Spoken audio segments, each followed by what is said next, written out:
Welcome. I just filmed for 7 minutes and realized that my car being on was shaking the camera, so I am restarting now. And what I am restarting is about an idea I had the other day while on a run about a three-dimensional model for being able to measure and take an account of success in production. Something that I think as an individual you can look at and evaluate, and something as a business that business owners can use to evaluate. And it's something that I've kind of intuited to a degree, but I wish that I would have had somebody explain this to me, because I would have grown faster had somebody shared this perspective. I've never heard anybody else talk about what I'm about to talk about before, and for even just my future children, if they are watching this, it's something that I hope that they can take and learn from and be able to avoid some of the short sights that I experienced, as I've had around 20 jobs at this point in my life and worked on hundreds of independent projects. And there's been a consistent pattern of these three dimensions in production and their success or failure that I've noticed. And those three dimensions are ideas, skills, and presentation or marketability. And they operate individually within people as strengths, but they are necessary to be together for the success of production. And I've never seen one individual who is a master of having ideas, skillfully implementing them, and effectively presenting them. The people who I've seen and businesses that I've seen that have achieved success in production have had some measure of self-awareness to see where they have shortcomings in one of those three dimensions, whether it be coming up with original ideas or cutting edge ideas, or having the skills, or having a pulse on what the market's doing and what people are engaging with. And in my time, where I've fallen short is in having a lot of ideas, being able to produce ideas, and knowing my shortcomings and skills, and so using what skills that I have, but then finding others who are better at cinematography or editing, acting, etc., and getting them to collaborate with and make the idea the best that it can be. And then where I'd say I've been a little arrogant, a little hubris, is in the marketing presentation side of things. I've always looked down upon that as something that was lesser of the three. And while to some degree I still stand by that a little bit, it's my least favorite, it isn't just as necessary, because you can have great ideas and you can have skill, you can be incredibly talented. Talent is one of the best and most dangerous things, because it can create huge blind spots for you for where your limits are. And I know that for me, a big limit was in pursuing and seeking people who had that strength of presentability and marketability. But what I've found is that with any of these domains, if you are not self-aware, you will become your own worst enemy. I've met people who have so many ideas, people who I grew up with, and they had, in some cases, they had better ideas than me. But what they lacked was the self awareness to know where they needed others to help create those ideas who were people who were skilled. And uh, same with people who are skilled. I've met people who are incredibly skilled, and they might lack likability. And so nobody wants to work with them because they don't present well. And there's a degree of unlikability that you can get away with. It's, I don't know where the threshold, where that Venn diagram, how that Venn diagram works of being unlikable but skilled. But there's people who they can smell bad, not present very well, be a little aloof, but because they do what they do well, and maybe they keep their head down, they will continue to achieve some measure of success. But I think the danger of not recognizing this early on, and why I wanted to make this video, is when you recognize it earlier, you can, because I think you gain that self-awareness as just a natural part of maturing and aging. But if you aren't intentional early on about fixing those parts of your business or your pursuits where you have limitations, that they will cost you more. The longer you take to fix it, it will cost you more later down the line. Whether that's losing opportunities, getting over your head by pursuing things that you aren't fully fit for. There's a million ways to go wrong, and there's one path, really, that's about self-awareness.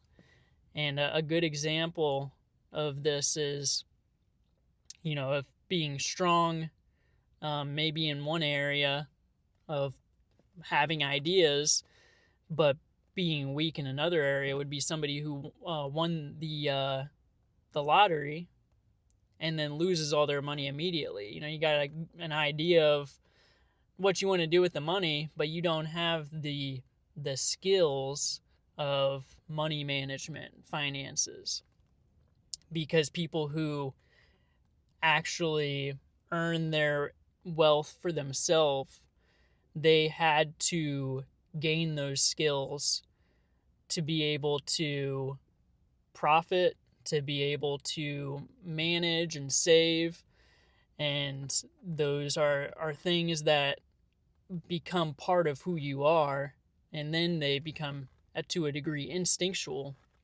But if you don't have that built into you, then your ideas mean nothing, truthfully. And to some degree, I'd say of the three, I think skills, if you're only going to have one, you should be skilled in something, because that will always hold some form of value, regardless of if you have ideas, like original ideas, or if you have ability to present well and be likable. If you are skilled to some degree, then you are more than likely going to be well off in life, with being able to provide and find work opportunities. But even somebody who is skilled needs some degree of ideas, because if you're just, coming back to a carpenter example, if you're just building birdhouses to build birdhouses because you just think it's fun, but you don't have any idea of what to do with the birdhouses, and you don't have the likability or presentability to sell those birdhouses or to know what the market, who would even be interested in buying birdhouses. So you just keep them all collecting in your garage. That's probably not going to be the best outcome long term. And there are people like that. And that's, I think, probably a personality trait of perfectionism. People who hyper focus on trying to make something perfect and then never, in the end, never end up doing anything with it. And so all of these have pitfalls if you are locked in and unself-aware. And so really, what this is about is self-awareness and knowing where you don't know what to do. That's an incredibly humbling position to be in, is to say, I don't understand this thing, but I understand that it's a necessity. So let me figure it out. Let me learn about it. And that's a skill too. Learning is a skill. If you can learn, then you can gain understanding, at the very least, of what you don't know. And that's an incredibly powerful tool. And one of the most valuable things that I think my dad ever taught me, who he's passed a few years ago now from cancer, but something that he told me when I was maybe in my teens that has always stuck with me as just one of those really valuable lessons of life, was about how when he joined the Army, because he joined the Army, I think, in his early 20s, he said that he wanted to change the system from the inside out. And so he was trying to do things his own way and found that he wasn't getting anywhere. And he saw that the people who did what they were told advanced in the military much quicker. How if you just do what you're told and do it well, you'll advance. And that's and I would say that has to do with being teachable, for one, but then also it has to do with, again, being presentable, knowing marketability. Because if you are just so stuck in your own ways, and if you attain a certain level of success in whatever field you're in, you can probably get away with that. But if you're starting from scratch, it's a delusion of grandeur, I think, to believe that people are going to believe you, that you know best. I've not seen it outside of maybe a movie or two. I don't think it's an actual real thing where people who don't take any criticism or correction are able to attain any sort of meaningful outcomes or success in production, in life and business. So this was, some thoughts that I had that I wanted to get out there that I think could be of value to you. And, the sooner that you can figure out where your strengths and your weaknesses are, the better. And something that I've learned from a mentor of mine is that it's best to focus on your strengths.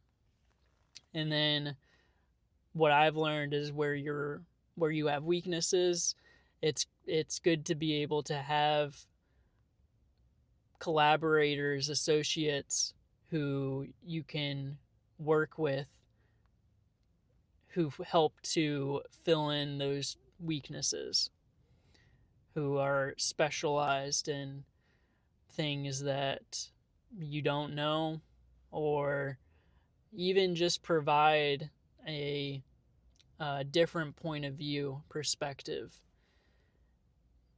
And again, depending on what you're doing, you might want to limit those voices. If you're a writer, if you're a songwriter, a book writer, you maybe want an editor or producer, but you don't want too many voices, because then you, I think, err on the side of leaning too much on that presentability, that marketability side, where you're just trying to please everybody. And that's its own danger too, that I think is the state of a lot of entertainment today, a lot of art, is just trying to appeal to as many people as possible. And that's fine if you're making commercials. That's kind of what you want to do. But if you're trying to make something that is authentic and real, you want to limit those voices to somebody who understands you and who understands what you're trying to accomplish. But yeah, that's just something that I wanted to get out there. That is a theory of success in production that I wish somebody would have expressed to me earlier on, or even presently. I haven't heard anybody discuss about this or present this in this way before that I found made the most sense to me. And hopefully it made some sense to you.